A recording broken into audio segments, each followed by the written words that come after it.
No, pero ya la traigo bien. Un derrame todo negro. De la fiesta de brujas. De Halloween. Que quede evidencia aquí del accidente de mi amiga, por favor. Bueno, pero... Oye, fue la segunda. Pero sí. She's here. Oh, she's here. She doesn't like the pink. Y lo negro Like our canary. So she'll just stay. Serio, o sea, subiendo una rampita. Oye, entonces yo así con los niños, ay, no pasa nada. Y tenemos que llevar a los hospitales. Sí, que después yo fui y le hice unas oficinas en la planta baja a Adrián de la Plaza. ¿En dónde? Ahí, ¿Ahí? Ah, pues en la planta baja. para Adrián y Hernán.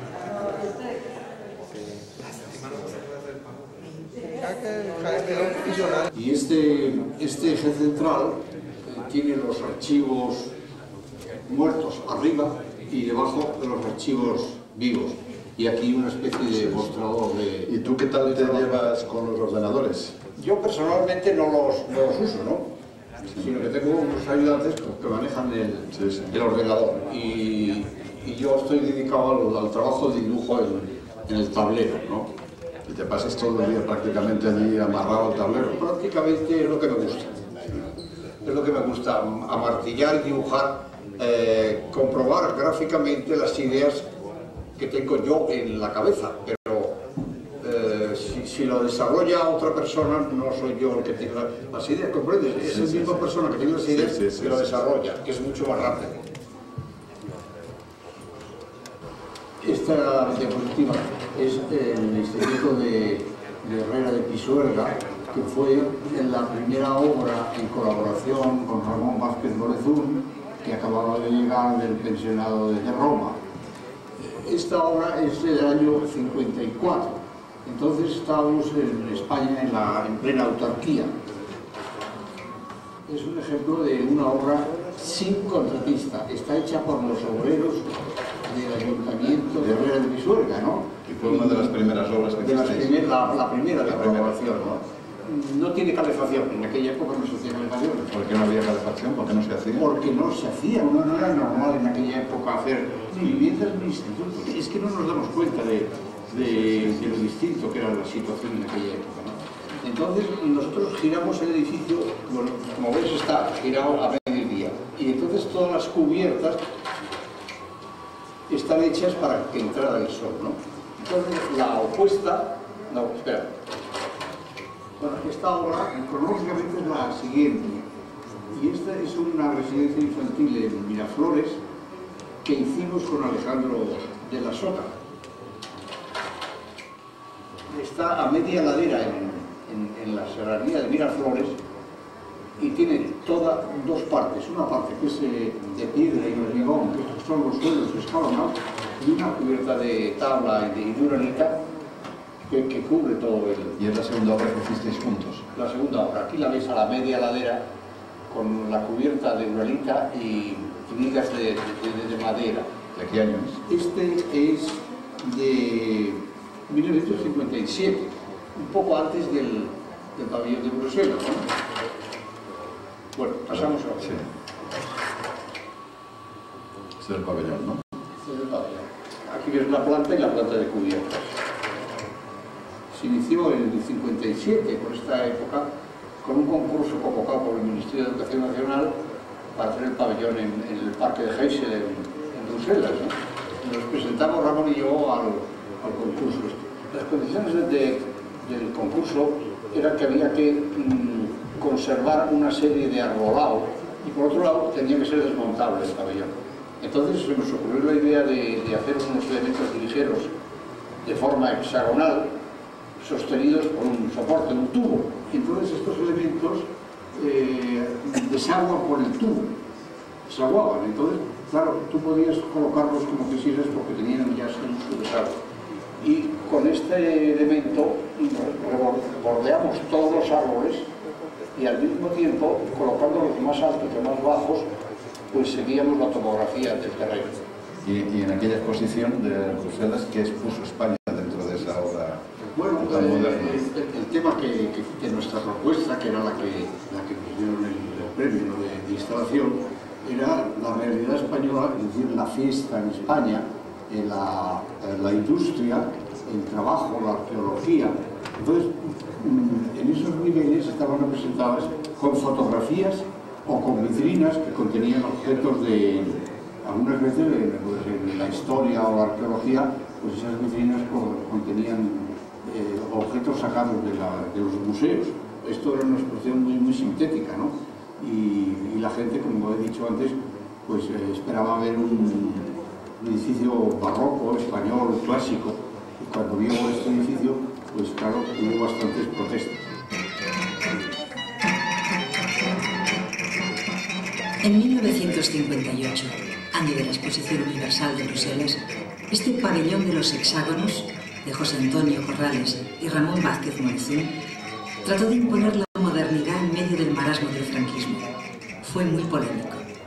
Sus formas, entonces muy avanzadas, tuvieron que albergar, no obstante, todos los iconos de una España de pandereta.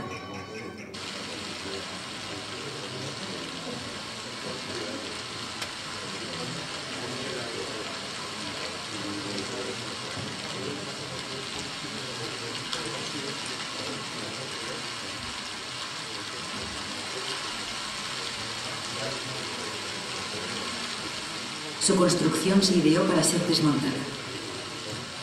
Terminada la exposición de Bruselas, se trasladó a Madrid para convertirse en el pabellón del Ministerio de Agricultura en la Feria Internacional del Campo.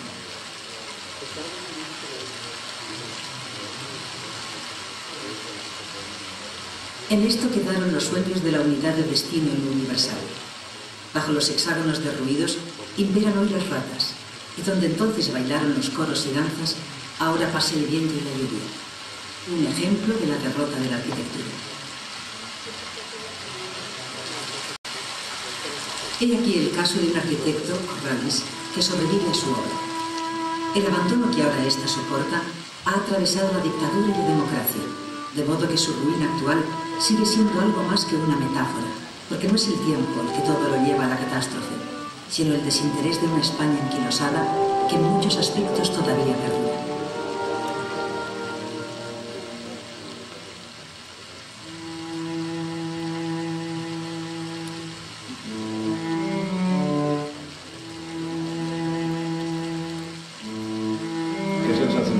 Cuando ves una obra tuya que le has puesto todo tu interés y todo tu talento, verlo abandonado o derruido. Que no está cuidado, ¿no? de que no está comprendido tampoco, ni valorado.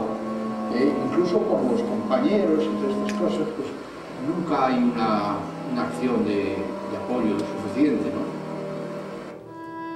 Corrales y Morezún comenzaron a trabajar cercados por un ambiente cultural muy adverso para las ideas racionalistas, y fueron de los primeros en romper ese cerco.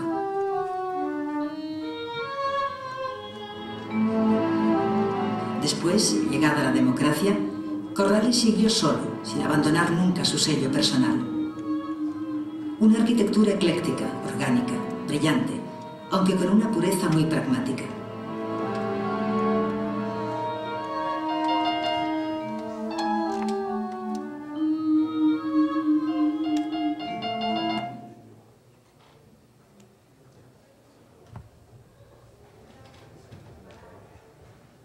Y exámenes y que las épocas no son muy propicias, ¿verdad? Pero siento que va a ser muy interesante para todos nosotros el ver cómo la fotografía es parte también del arte de expresión de la arquitectura y del paisajismo.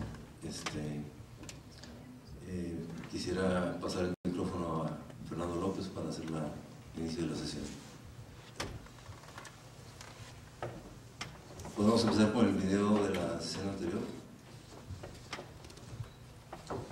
Buenas noches, bienvenidos. Pasaremos el video de la sesión anterior, del resumen, tenemos la presentación de nuestro ponente del día de hoy y al final algunos avisos.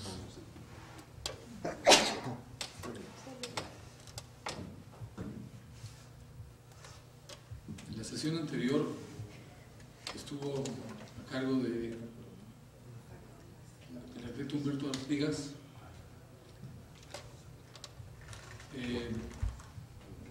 pues siempre hijo del famoso arquitecto Francisco Artigas. Mencionó él cómo habló las referencias que tiene a partir de su padre, usó mucho la comparación de espacios que había vivido anteriormente con los que hace, como en este caso es la casa de su padre. Decía él que el estudio de su padre era donde él iba a jugar de niño.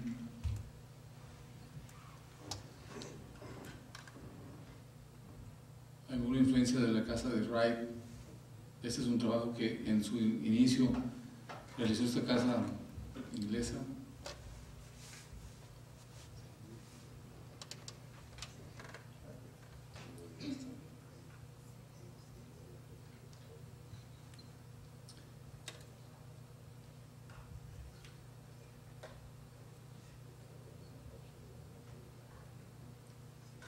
Cierta influencia también de Mies van der Rohe. A la derecha aparece la casa de su padre y en la izquierda aparece un nuevo proyecto de una fábrica de zapatos en León.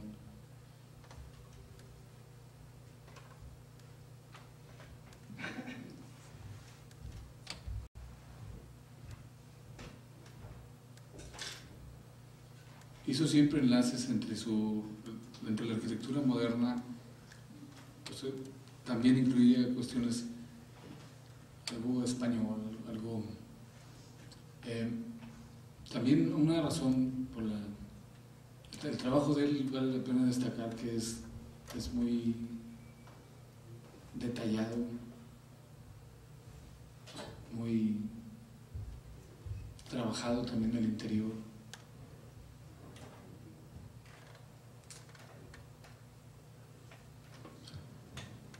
Él hablaba acerca de una arquitectura, o sea, definía su arquitectura como atemporal, o sea, que no está inscrita en ningún tiempo determinado, que no es contemporánea, que tampoco es clásica. Y tuvimos varias muestras de su forma de proyectar, manejo de materiales como la piedra, la madera, obviamente con soluciones actuales, y vimos curiosamente un proyecto que era una cochera que la convirtió en una capillita, no sé si se acuerdan de ese proyecto, estaba muy interesante. Aquí en este proyecto recuperó lo que son las arcadas y lo que son los pórticos de cantera. Es un manejo de exteriores a base de fuentes. Esto creo que era una cava, no sé, ¿era una cava?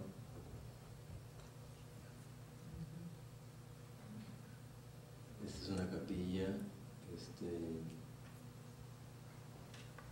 Para él era importante el manejo de la luz, del interior, que entrara al exterior hacia el interior. Y bueno, pues él mencionaba que su arquitectura era válida aun cuando no fuera vanguardista, vamos a decir, o minimalista.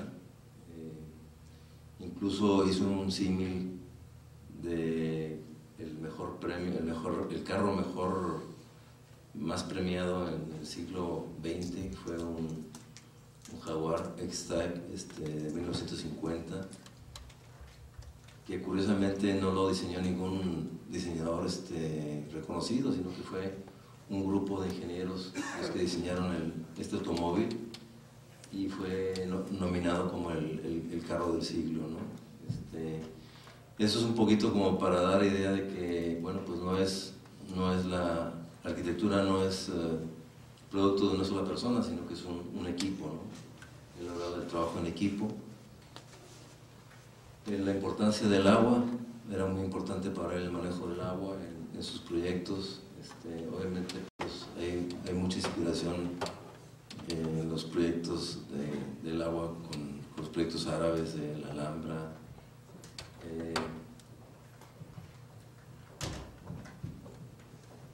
Creo que la arquitectura de este hombre, Humberto Tinaco, como le dicen, pues es una arquitectura muy cálida por los materiales que maneja, sin pretensiones, vamos a decir,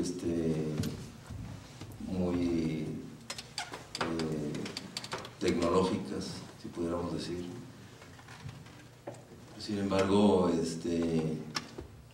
cumple perfectamente con sus aspiraciones de lo que es la arquitectura, ¿no?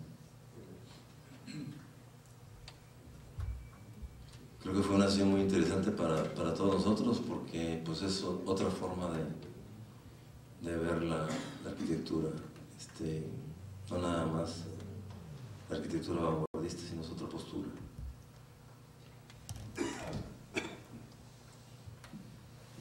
Bien, presentaremos a nuestro ponente. Su trabajo es destacado y ampliamente reconocido en el área de fotografía aérea, fotografía de arquitectura de paisaje y fotografía de etnografía, así como la producción de diseño gráfico, diseño visual. Estudió la carrera en Harvard Art School en la Universidad de Hartford, maestría de fotografía en Rhode Island School of Design. Es director de LAM Studio desde el 74 a la fecha, en Laguna Beach, California. Es miembro de la American Society of Media Photographers, staff de directores de Terra Nature Fund en Nueva Zelanda, staff de directores en the US-China Environmental Fund en Beijing, vicepresidente de US-China Environmental Fund en Beijing, director de EOS Institute en Laguna Beach, fue socio de la firma SWA Group de Landscape Architects, fundada por el conocido arquitecto paisajista Peter Walker, socio consultor de la misma firma, instructor de fotografía en Saddleback College, actualmente en Misión Viejo, California. Es profesor de fotografía en Colorado Mountain College, en Loveland, Colorado. Profesor de fotografía en Rhode Island, en el School of Design en Providence. Su trabajo se caracteriza como fotografía documental en el ámbito paisajístico, con especial enfoque en el medio ambiente y la necesidad de crear un balance entre conservación, preservación, turismo y desarrollo. Su estudio, LAM Studio, ubicado en Laguna Beach, está dedicado a la fotografía y diseño visual, con esta especialidad en la arquitectura y arquitectura del paisaje. Trabaja en coordinación con arquitectos, diseñadores, desarrolladores, promotores inmobiliarios, artistas, así como con promotores del cuidado y conservación del medio ambiente en Estados Unidos y en diversos países. Por 10 años ha sido asociado como director de fotografía en la firma SWA, junto con Peter Walker. Permanentemente realiza trabajos de fotografía documental del paisaje natural y el paisaje construido en el sur de California, así como en diversos proyectos en el sur y Centroamérica, México, China, Tíbet y África.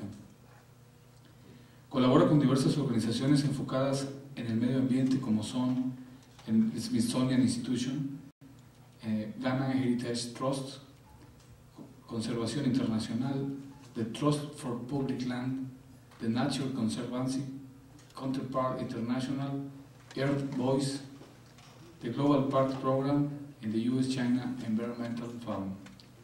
Ha dictado conferencias en numerosas universidades y escuelas de fotografía profesional en Estados Unidos, así como impartido talleres itinerantes de fotografía en Estados Unidos, México, China y Brasil. Su trabajo ha sido ampliamente publicado, incluido en exposiciones y ampliamente coleccionado también. Damos la bienvenida a Mr. Tom Lam. Please welcome Tom Lam.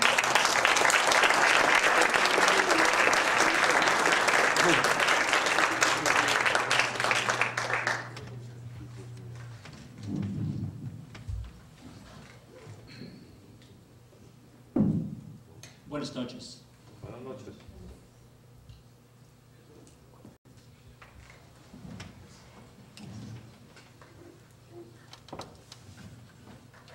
Thank you for inviting me.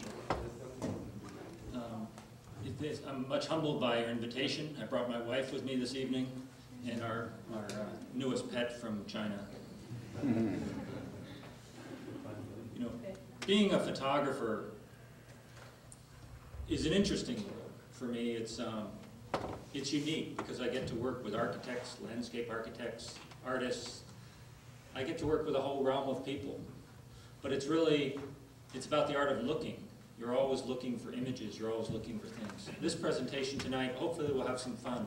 It's broken into a number of different sections of my work as a photographer, my work as an artist, my work as working for other people. But I work many times I work in teams. I work, as my friend Fernando Lopez told you, I work in many parts of the world, and it's always interesting to record these images, but they always seem to have a purpose or a mission, maybe. But photography without light does not exist. So photography is about light, it's about the sense of being. Without that light, how do we capture that image? And it's waiting. It's not always being at the right time, at the right moment. It's not always about luck or feng shui, but it is sometimes about that luck. Because today, we were making photographs. The sun was not out, but we had wonderful interior photographs, so we could make pictures inside. So we have to sometimes change our mission. Here's a photograph from the Amazon River, Tefe. Photographs are a product of vision, but it's also a question of attitude.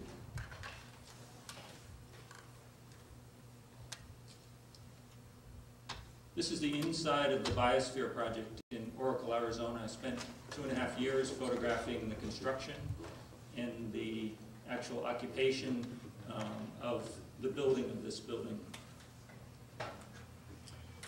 Sometimes you have to do whatever it takes to get these pictures.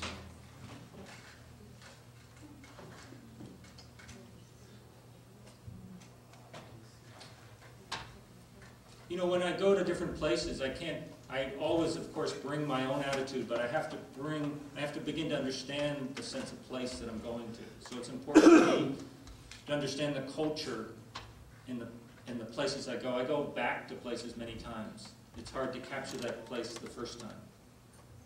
But it's not always black and white.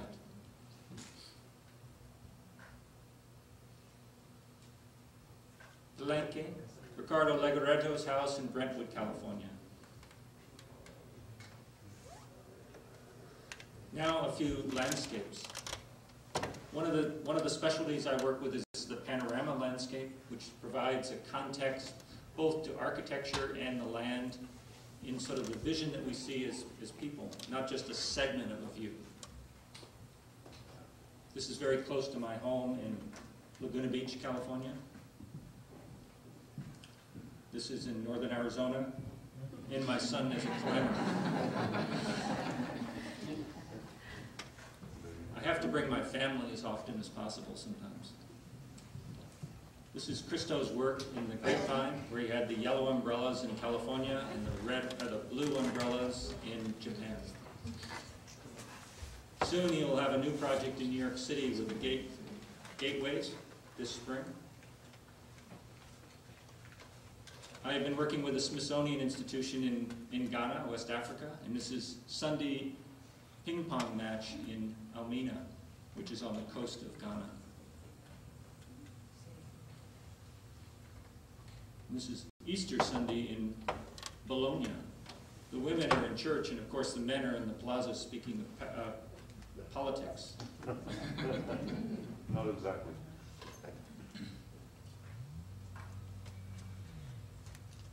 We're quite fortunate where we live that our home is surrounded by open space. This is the plaza in Siena. And what's interesting about the camera that I use here, it's a rotating camera. And I'm standing actually where all these lines converge together, but because the lines is rotating, it split them apart. But without that, I never would have noticed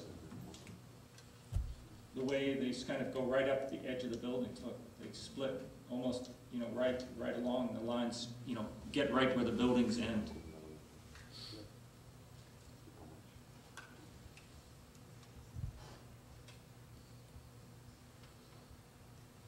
Sometimes they're garden follies like the Parco de Monstro, or in this case, a small sort of tribute to a view that people, casual observers, saw. Here are the marks of the Anasazi in North America, and then the more recent sort of shooting of these marks. So it's kind of man on man. I've been spending quite a bit of time in China, and this is the Great Wall of China, which is along the top of the mountain here.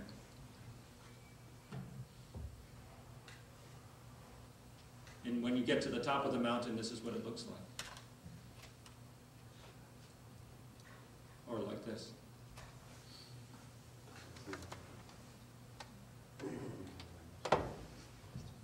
So comparing the man and nature, I think, is something that I spend time with, but that juxtaposition of light and dark and man and built and unbuilt environments.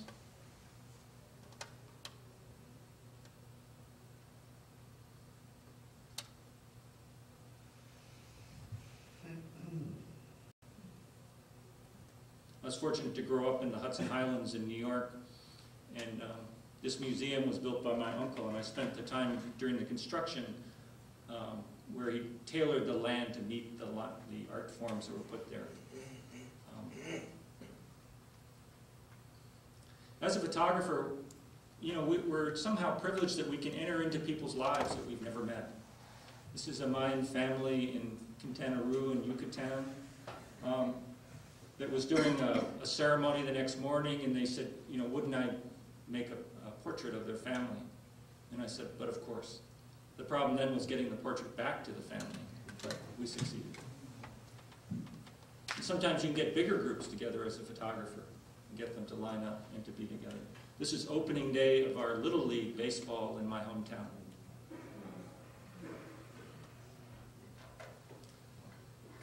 This is the Kumasi Central Market in Ghana, in the Ashanti region of Ghana, West Africa. Probably one of the largest open-air markets in the world. And deep within the market, you have these people that are spending all day selling maybe 5 tomatoes or some specialty of theirs.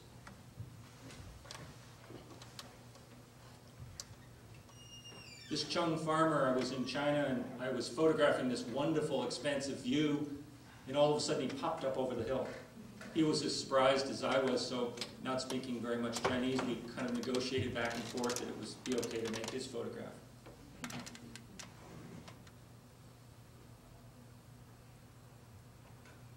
A Tibetan man and woman in northern China,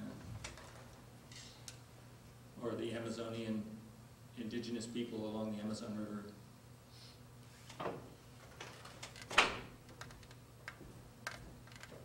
This man, I spent some time photographing him and his grandchild, and when I showed him, this time was made with a digital camera, and I showed him the picture, and he was horrified that I was making photographs of him, and not just of his grandchild.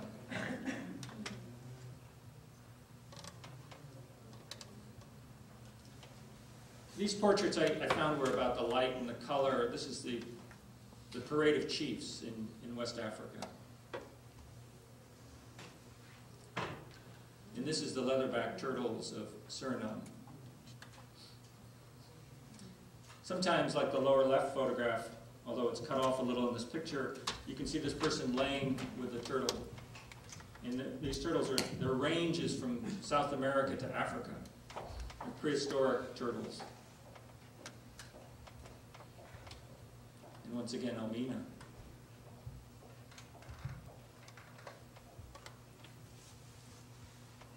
You know, I think I mentioned the panorama camera, lets me put things into perspective and gives you an idea of context, where a single frame tends to be, isolating the subject.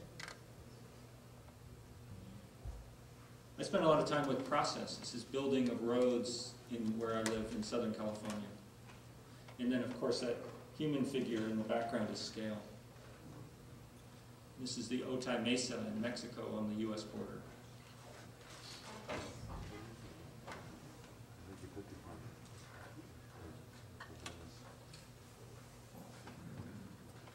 A new baseball field.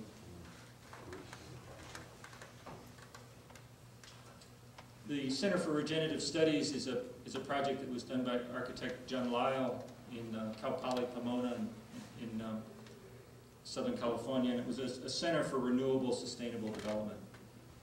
And it's now been quite successful with students that come and they work in this place, and they grow their food, and it's solar energy and fairly decent green buildings. This was a comparison between the Biosphere 2 project in Oracle, Arizona, and the confluence of the 110 and 105 freeways in Los Angeles. Sort of the forest of trees, and then this wonderful building.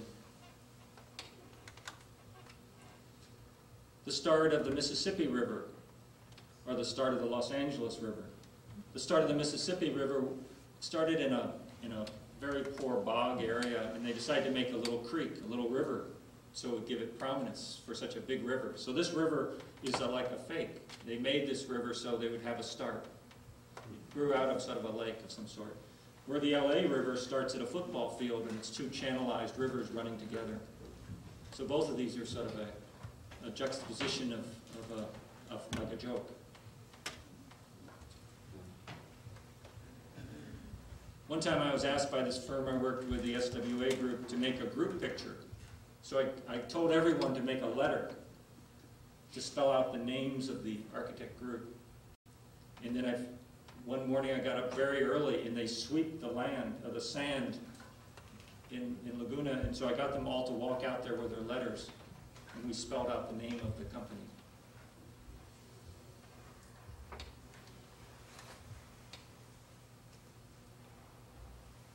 A couple of pieces of artwork that kind of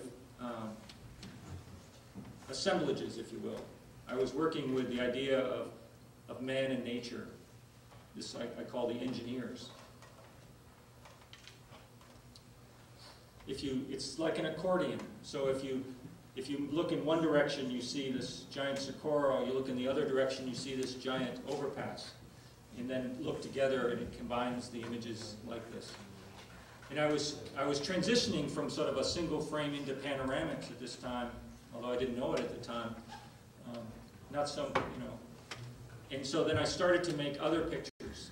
This is what I call a giant hand fan, because it's a fan with hands, but then on the other side is a Mexican fan palm, so it's a giant hand fan palm.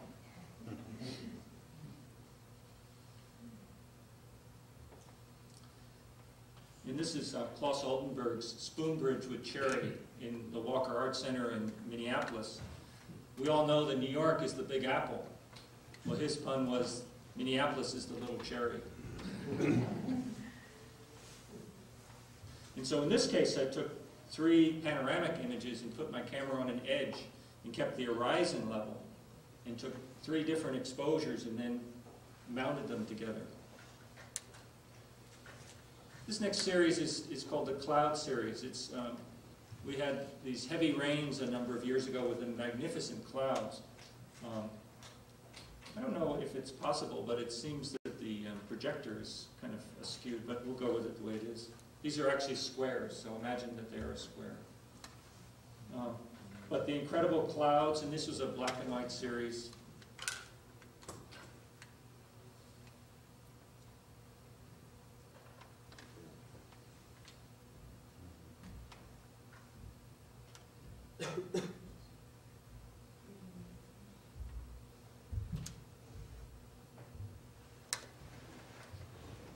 for us it was terrific. We don't have very many big clouds in Southern California, so for us to have these clouds was a really marvelous, marvelous kind of thing.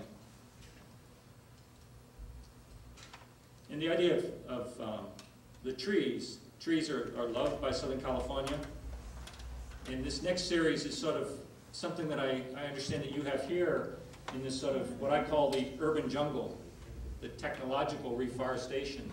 The idea that we will accept a palm tree or a pine tree as a cellular tower, where we won't accept a cellular tower. We won't make an architectural statement of something. So in this idea is like you have this tree, this giant tree, and you add that to a cellular tower, and you get this technological reforestation of a fake tree, which is now a cellular tower. And so this technological reforestation, I did this series where this is the manufacture of these trees. And then, here is the tree.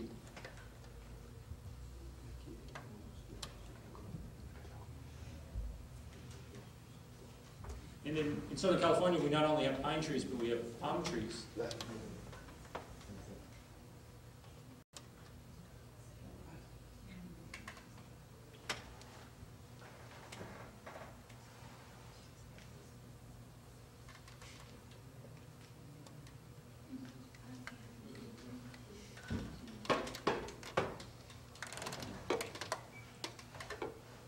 And then also we have the idea of stealth trees, hidden trees, shall we say, where the cellular tower is within a building or within some structure.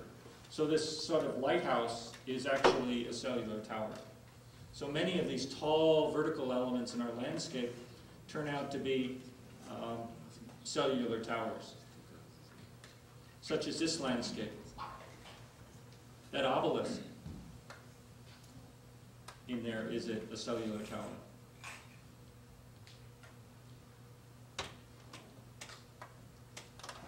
Is it possible to zoom out a little bit on this? Do you think? ¿Se puede ampliar tantito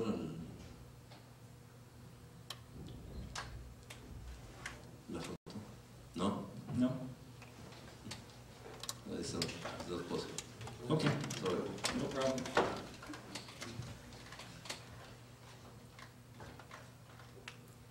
So a lot of times in our part of the world, we're seeing buildings that are towers that have these cellular towers wrapped around the outside. And so this was the technological reforestation idea.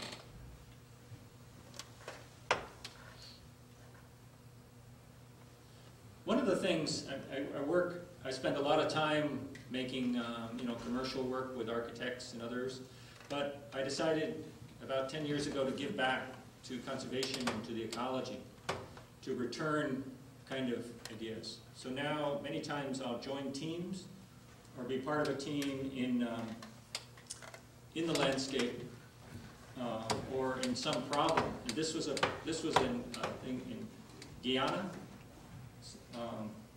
South America, and we were looking at this giant waterfalls that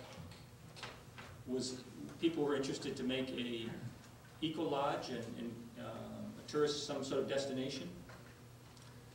And we met with the local people, community of participation.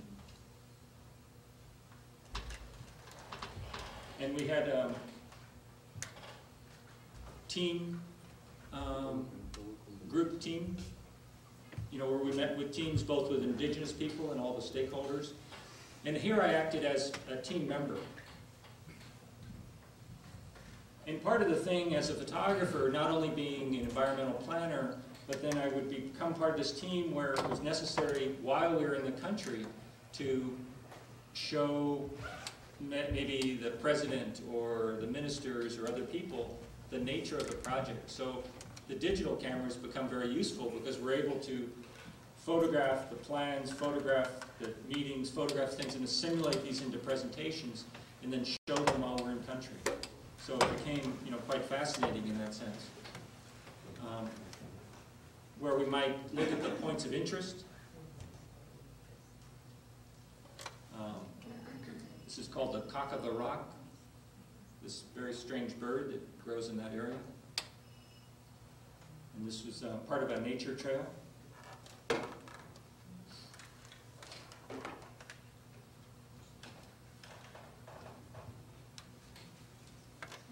This is Taos de Construcción, this details of construction. One of the issues was safety in this area because these waterfalls are very tall. And the question was, how do you keep the turistas, the tourists, away from the giant falls? And so this one friend of mine, Jim Brighton from Seattle, came up with this idea of these little jacks, these scissor jacks that would go up and down and raise the level of the boardwalks on the rocks, because it was a problem of safety. People would get to the edge. And this was quite dangerous, obviously. It was maybe a long ways down.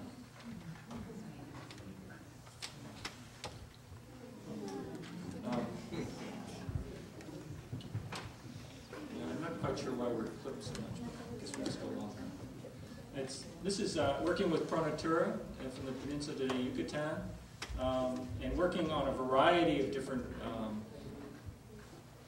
projects with them. This was the spider monkeys in Punta Laguna. And this was working with the crab fishermen in Ria Celestún, and the idea of reinitiating a sustainable crop and harvest, and teaching. There was a joint benefit between the area of the United States and here, where they work together to teach the people how to actually capture these animals in a more sustainable way and make more of a business of it. Also documenting some of the architecture, the indigenous architecture of the area, as well as the colonial architecture.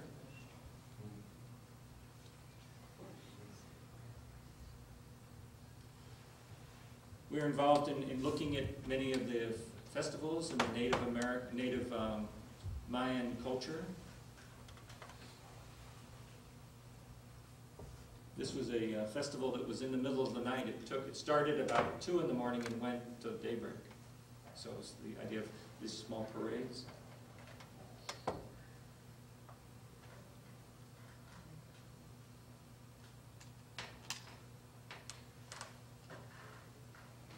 You know, sometimes we have this big pile of pictures. And how do you keep track? And I come back with piles of film and I give them to my assistants, or I try to remember which one I did first. So I started to play games with my rolls of film in film. And what I did was, on the first frame, I would make a number. And the next frame, or the next roll, would have another number. And the trick was to figure out what the numbers were. You know, and some of them were more easy than others, but you know, we've lost some of the ones on the left, but you know, each one. So they would have to look. You know, if it was 5 clouds in the sky, they would go, "What are those?" You know, and so it was kind of a fun kind of game to play, and I could only use the game to me was I could only use the things that I found around me, like the paper cup and the sticks.